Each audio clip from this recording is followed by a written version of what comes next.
Salut à tous, aujourd'hui avec Calibra, on va essayer de répondre à une question qu'on nous pose souvent, à savoir les tonalités des détecteurs. Qu'est-ce que c'est un détecteur multiton? Qu'est-ce qu'un détecteur monoton?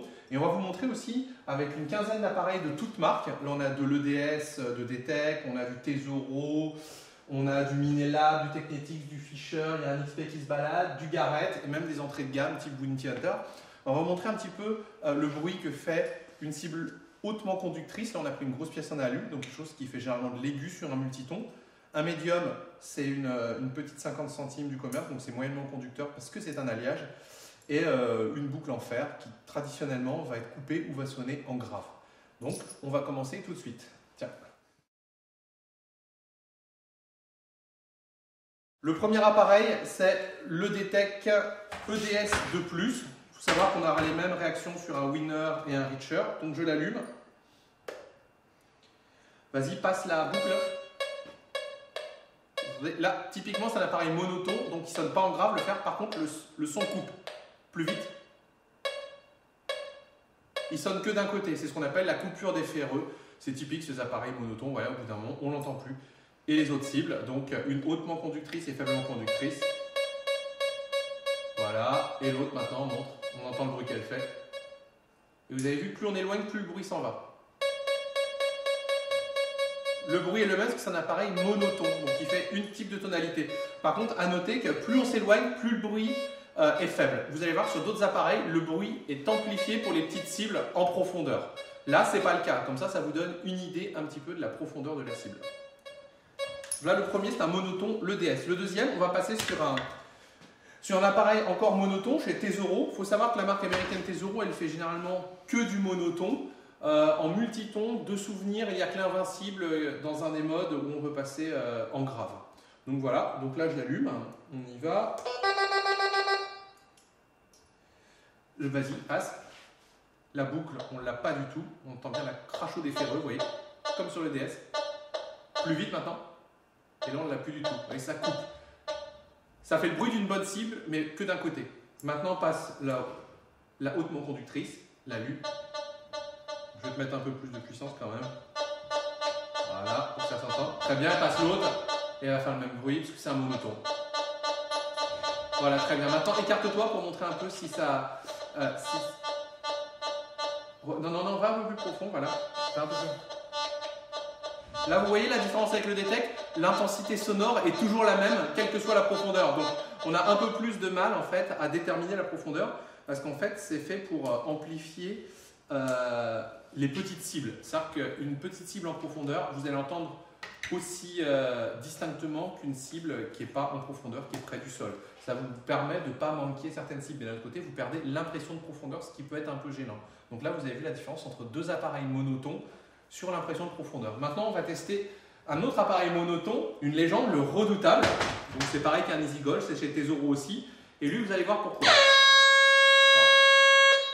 Parce qu'en fait, chez le Redoutable, on a le fameux bruit de canard. Alors vas-y, passe, le fer. Vas-y plus vite.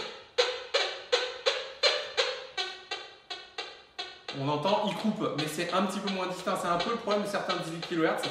Ça peut arriver de trouver des ferreux. Il faut une meilleure oreille sur un Redoutable. Mais vous allez voir la qualité sonore comme elle est nette. Vas-y. Là, typiquement, c'est la cible hautement conductrice. Très forte quand on est tout près. Et plus on s'éloigne, plus la cible est bonne. Et vas-y, sur la petite cible maintenant. Les prospecteurs expérimentés, en fait, ils ne sont pas à la recherche de ce genre de bruit-là, mais ils sont à la recherche de ce genre de bruit-là.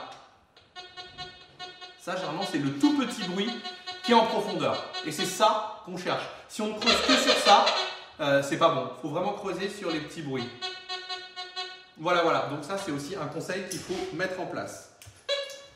Donc ça y est, c'est fermé. Maintenant, on va passer sur un autre appareil monoton de chez Tesoro, le Theron. Alors, le Theron, c'est pareil qu'un Cibola, sauf que c'est en 18 kHz, mais vous savez, lui, il a une fonction intéressante. Donc pareil, on est en monoton, on passe le fer dessus. Donc pareil, la coupure des ferreux. Et maintenant, on a... Vas-y, passe... et l'autre cible, maintenant. Rapproche-toi. Là, j'ai mis un peu trop de discret.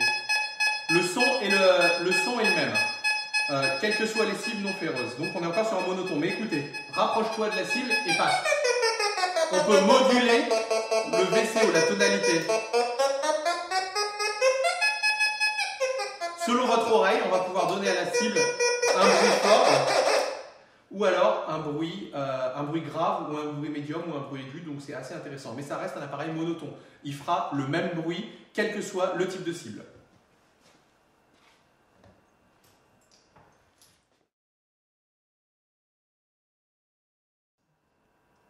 Après les appareils monotons, on va faire maintenant les appareils multitons haut de gamme. On va commencer par le Minelab Xterra. Il est là. Alors Minelab Xterra, c'est un appareil sur lequel on peut régler 1, 2, 3 ou 4 tons. Donc on peut le mettre en monoton ou en multiton, on a le choix. Il faut savoir que chez Minelab, c'est un petit peu des bruits très électroniques. On dit souvent que c'est des bruits de robots, donc c'est R2D2, la guerre des étoiles. C'est surtout valable sur les Safari, les iTrack. Là, sur un Xterra, c'est un petit peu plus net, mais vous verrez quand même que c'est très, on va dire, électronique le bruit. Alors on y va, on va commencer à se mettre en mode monoton. Donc là, j'ai mis mode 1 ton. Hop, on va regarder. Là, j'ai mis 4 tons, on va mettre qu'un ton. Vas-y, passe toutes les cibles vite fait. Là, le fer carrément enlevé. Et là, les deux cibles font le même bruit. Très bien, maintenant on va passer en mode 3 tons.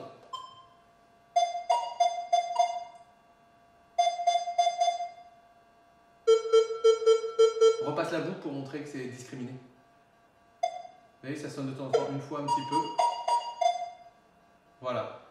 Maintenant, on va repasser en mode tout métal pour vous faire écouter un peu le bruit du grave. Alors écoutez, hop, je passe en AM, donc repasse. On entend le grave derrière. L'aigu, très aigu, parce que c'est la cible fortement conductrice. Et le médium. Vous avez vu, c'est pas le même bruit. Repasse le grave et fais sonner le grave bien. Vous l'avez entendu? Donc typiquement là, on a l'appareil multiton. Le fer sonne en grave, si on veut qu'il sonne en grave. On a la cible moyennement conductrice, elle va sonner en médium. Et la cible fortement conductrice, elle va sonner en aigu. Alors maintenant, on va repasser sur les XP.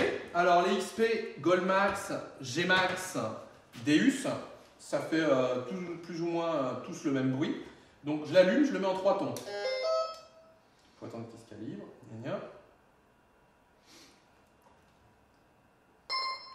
Alors mets-nous du fer pour voir. Plus vite. Là le fer, on peut faire monter le volume fer si on veut écouter. Donc c'est un peu comme dans Minelab. Là on fait varier le volume du fer. Vous verrez que la fonction volume fer, on l'a dans pas mal d'appareils, comme chez Technetics, Fisher ou Garrett. C'est-à-dire qu'on fait varier en fait le volume sonore du fer. On l'a même sur un appareil bas de gamme comme l'Eurotech Pro. Alors maintenant, regardons, alors vous entendez un petit peu l'aigu, la haute conductivité sonne en aigu. Sur un XP, vous avez ça. Haute conductivité aiguë. Moyenne conductivité, maintenant, moyenne conductivité. Médium. On avait pas mal de clients quand on vendait du XP qui en fait se contentaient de ne creuser que sur l'aigu, ce qui est une erreur. Il faut vraiment creuser sur le médium et sur l'aigu. Pas ne creuser que sur ça, mais aussi creuser sur le médium. Alors maintenant, sur les XP, en fonction des évolutions, l'appareil en fait allait amplifier le son sur les petites cibles. Alors vas-y, passe ta cible tout près et passe-la loin, éloigne-toi. Et là, vous voyez que le son est plus faible si on s'éloigne. Voilà, donc ça, vous retrouvez à peu près toutes ces choses-là sur les appareils. Et on peut même sur certaines machines comme les AK ou même les GTI 2500, on peut amplifier le son des petites cibles, avoir un boost sonore, ce qui vous permet de ne pas manquer la cible. Voilà. Parce que là, on est sur les hauts de gamme. Ça, sur les monotons, on ne l'avait pas. Et sur les entrées de gamme, on ne l'aura pas non plus. Donc, voilà. Alors, maintenant, on va passer à un appareil très sympa et très apprécié en France, c'est le G2. Le G2, il a été fait par le même ingénieur que celui qui a fait le redoutable, c'est Dave Johnson. Il est passé de Tesoro à Fisher. Donc c'est un appareil qui va reprendre les mêmes sonorités plus ou moins que le redoutable, sauf qu'au lieu d'être monotone, maintenant il va être multiton. Alors on l'allume. Il s'allume. On va mettre un petit peu de discrimination. Hop. Donc, alors vas-y, mets-nous un petit peu de... On reconnaît le bruit du canard sur le fer. Donc maintenant, ce qu'on va faire, on va mettre de la discri. Alors écoutez, hein, vas-y, repasse. Il sonne en grave. Maintenant, on va passer sur les autres cibles. Vas-y.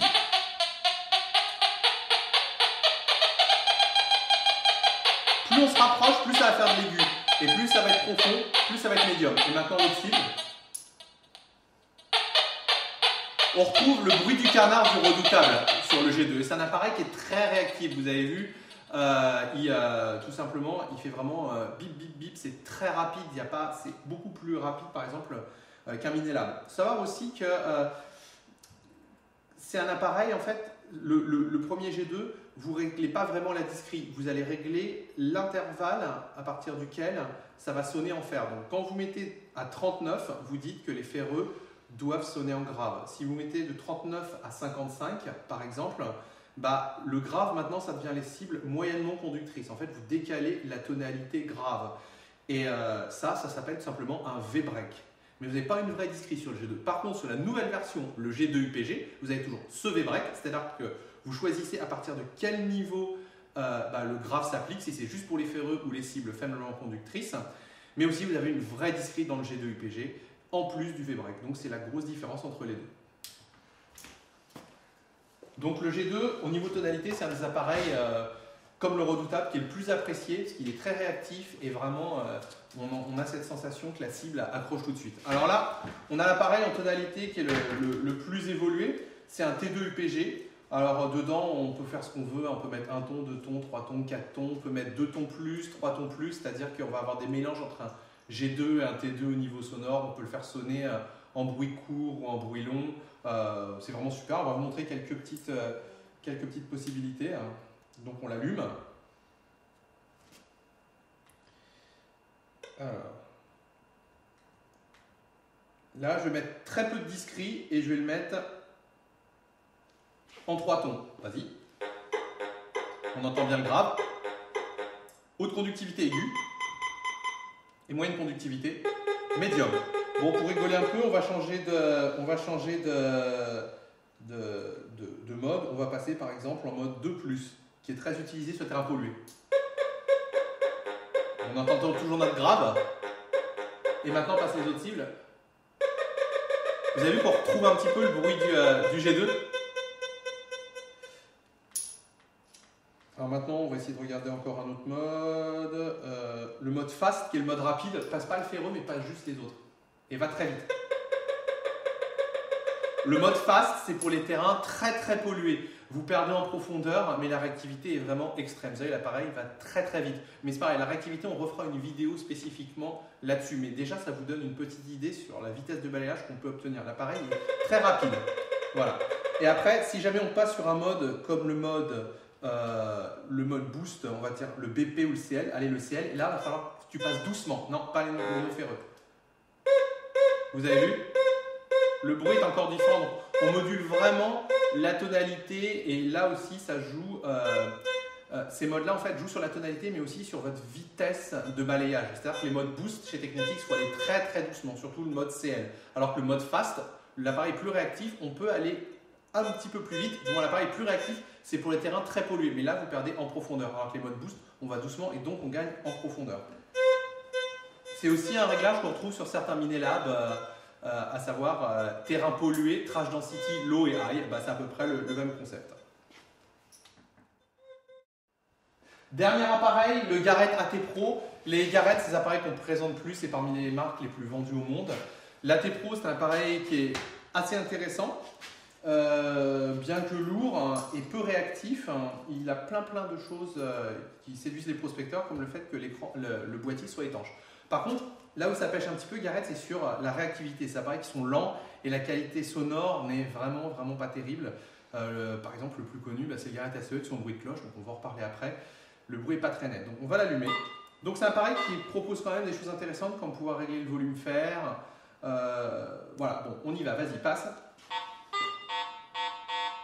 Le grave, pas de problème, on l'a. Maintenant l'aigu. Recule-toi. Recule jusqu'à ce qu'on ne l'ait plus. Là, vous avez vu, d'un coup, on n'a plus la cible. Donc c'est pareil, il n'y a pas la cible est amplifiée. C'est-à-dire que votre pièce, qu'elle soit à 5 cm de profondeur ou 20 cm, elle sonne de la même manière. Donc encore une fois, ça peut peut-être vous tromper sur votre oreille. Et maintenant, là où on a un problème, c'est la moyenne conductivité. C'est la plupart des cibles qu'on va trouver, les petites monnaies, les alliages, les pièces un peu profondes. Voilà, ce qu'on trouve généralement, c'est très bien que les indices de conductivité, c'est entre 40 et 60. C'est toujours dans ces choses-là, les cartouches même. Vous allez voir le bruit que ça fait. Vas-y. Un peu plus vite.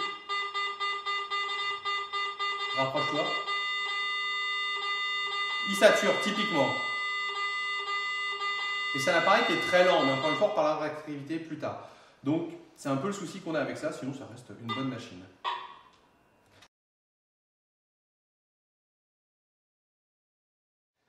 Maintenant, il est temps de passer aux appareils un petit peu moins coûteux. On va peut-être commencer par l'Alpha 2000. Vas-y.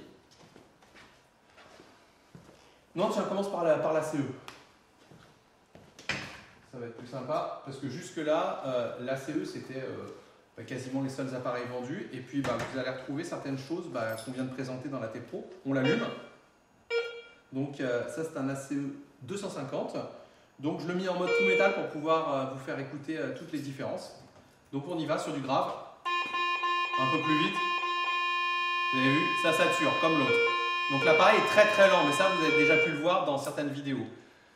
Ah, vas-y, sur la haute conductivité. Le bruit est net. Pareil, dès que c'est de la haute conductivité, il n'y a pas de souci. Le bruit de jukebox, le bell tone. La petite histoire du bell tone, c'est que c'est un ton qui était mis sur le GT 2500 et ça faisait un peu le bruit d'une machine à sous à Las Vegas, aux États-Unis. Donc quand vous aviez un son comme ça voulait dire que vous pouviez y aller. C'est-à-dire qu'une cible très fortement conductrice, une grosse pièce en argent. Mais on sait tous que malheureusement, en Europe, c'est pas comme aux États-Unis. Vous avez des cibles qui sont très petites. On a une histoire métallique très complexe. On a 3500 ans d'histoire métallique, donc on a des alliages, des choses mélangées, très petites. On a des terrains très pollués. Donc, on n'a pas que des hautes conductivités en son, mais on va avoir des sons, comme on dit, très pourris parce qu'on a des cibles pas faciles à détecter. Alors, on y va. Vas-y, montre-nous la petite cible. Et plus vite maintenant. Et voilà, ça sature, ça y est, déjà. Et le bruit est vraiment pas terrible. Maintenant, doucement. Le bruit est pas terrible. Et dès que tu vas un peu vite, recommence. Voilà, ça sature déjà. C'est pareil, comme l'appareil n'est pas du tout réactif, si vous mettez un clou à côté d'une monnaie, généralement il va bloquer parce qu'il ne va pas voir les deux, parce qu'il n'est pas assez rapide, ça va le faire saturer. Ça n'en reste que la CE250 a été de 2005 à 2012, ça a été l'appareil le plus vendu en France. Maintenant, il a été supplanté par un autre, c'est l'Alpha 2000. L'Alpha 2000, disons qu'en termes de performance, c'est la même chose qu'un ACE 250. Il est un peu plus léger, un peu mieux fini. Par contre, vous allez voir la grosse différence sonore. Pour le même prix, vous avez ce son-là. Allez, vas-y sur le fer. Il va très vite maintenant. Donc on a bien un grave, un peu avec un aigu de temps en temps. Vous avez vu, c'est rapide, ça sature jamais. La réactivité est vraiment très intéressante. Maintenant, sur de l'aigu. Très vite maintenant. Jamais il sature. Et maintenant, le moyen de gamme, du moins la moyenne conductivité, jamais ça sature. Donc sur un terrain très pollué, l'Alpha, malgré un prix de 200 €, il va faire beaucoup mieux qu'un ACE 250. Un terrain pollué, typiquement, c'est un champ où on trouve un peu plus de choses. Dans un endroit où il y a plein de clous, ça va être beaucoup mieux qu'un ACE. Donc, vous voyez que la qualité sonore, c'est vraiment important. C'est ce qui a permis à l'Alpha 2000 de s'imposer par rapport au Garrett. Maintenant, l'Alpha 2000, depuis 2012, ils en font plus de 2000 par an. C'est beaucoup plus que les ACE. Et rien qu'en France, parce que tout simplement, grâce à la qualité sonore, bon, il y a un peu la qualité de fabrication, la réactivité, mais sinon, en termes de performance, c'est pareil qu'un ACE. Alors, il y a les mêmes réglages, on choisit quel métal on enlève. On peut aussi régler le volume sonore sur l'Alpha. Mais sinon, c'est pareil en performance. C'est vraiment la qualité sonore, la réactivité de l'appareil, la qualité de fabrication. Mais encore une fois, la qualité sonore, c'est très important. Voilà. Maintenant, on va passer sur un Neurotech Pro. Alors, l'Eurotech Pro, c'est pareil, c'est encore une évolution que Technetics a fait en 2014. Ils se sont dit comment est-ce qu'on pourrait améliorer l'alpha. Donc, ils sont venus en France, on est venu nous voir, on en a déjà parlé dans le magazine.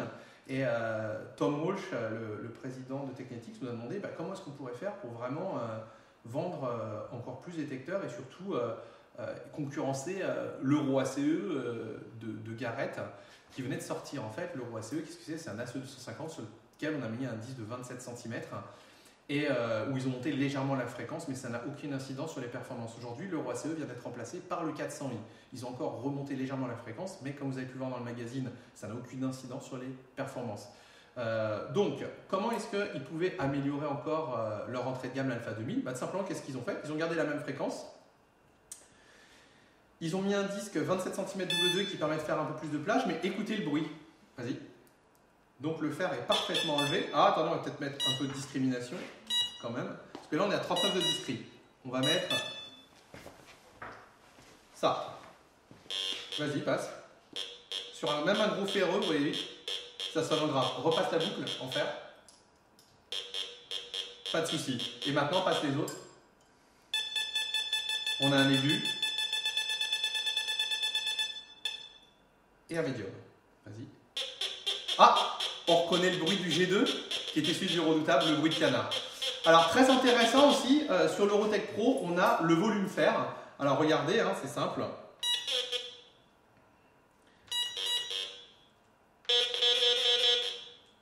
On peut régler le volume spécifiquement du fer. Alors écoutez, là le fer va sonner très fort. Vas-y. Et je vais baisser un peu le volume du fer.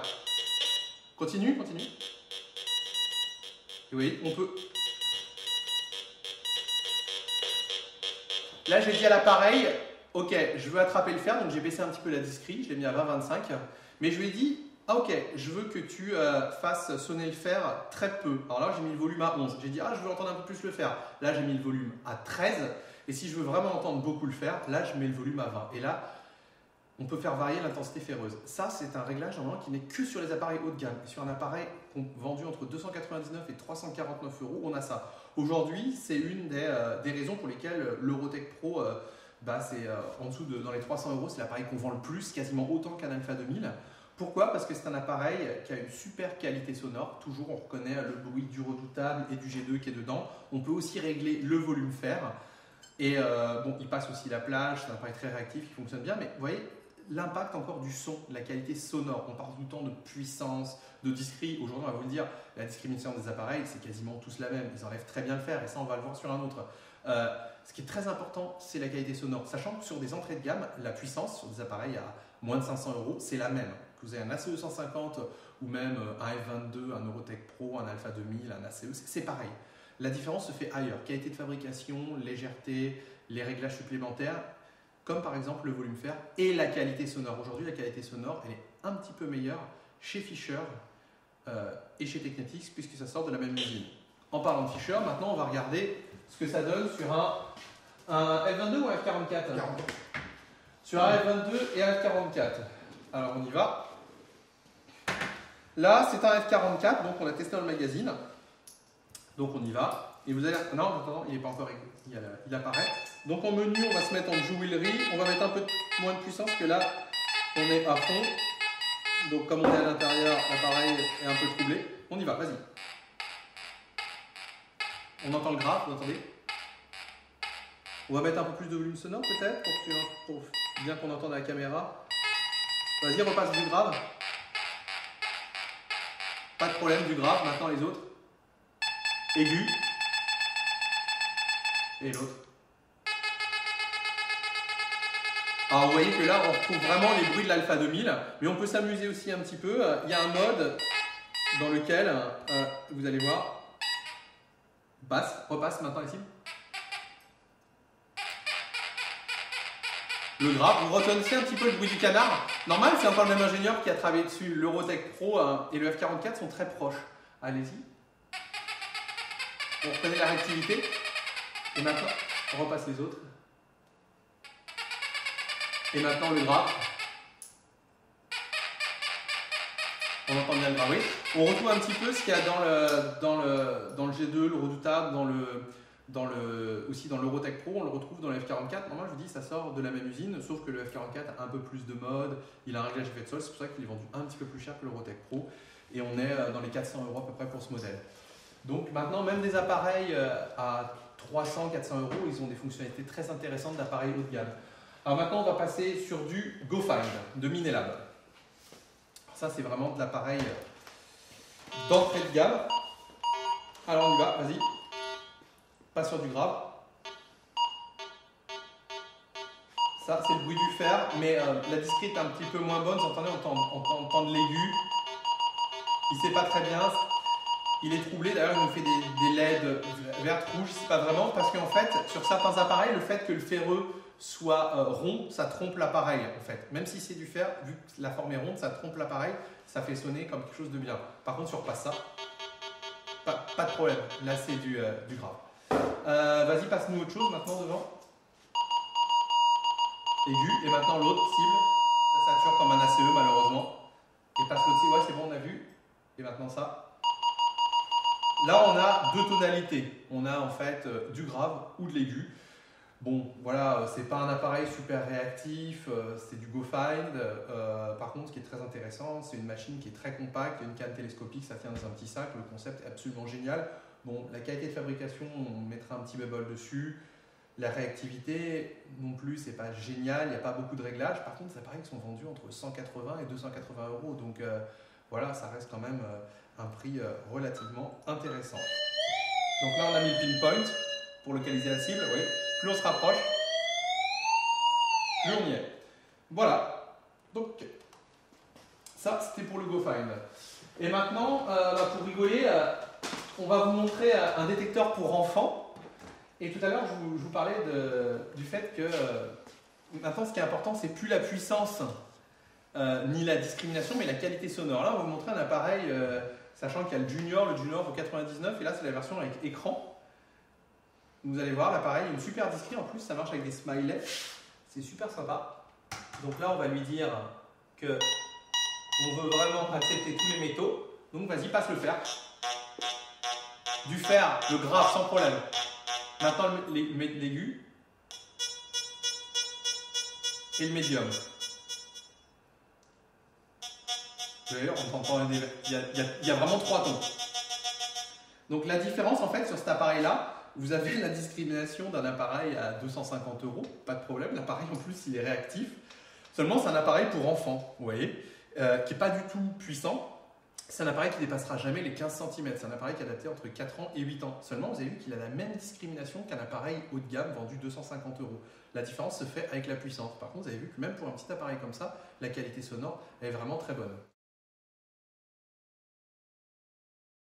Maintenant, pour finir là-dessus, la conclusion, c'est que la qualité sonore, c'est quelque chose... la qualité et le confort sonore, c'est quand même quelque chose que on ne prend pas souvent en compte. Les fabricants n'insistent pas dessus et les magasins, franchement, ils s'en moquent. Donc, pourtant, sur le terrain, c'est très important.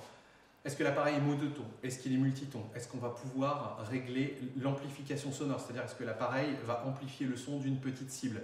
Est-ce qu'on va pouvoir vraiment régler comme on veut la multitonalité? 1, 2, 3 ou 4 tons? Est-ce qu'on va pouvoir la moduler en fonction de la vitesse?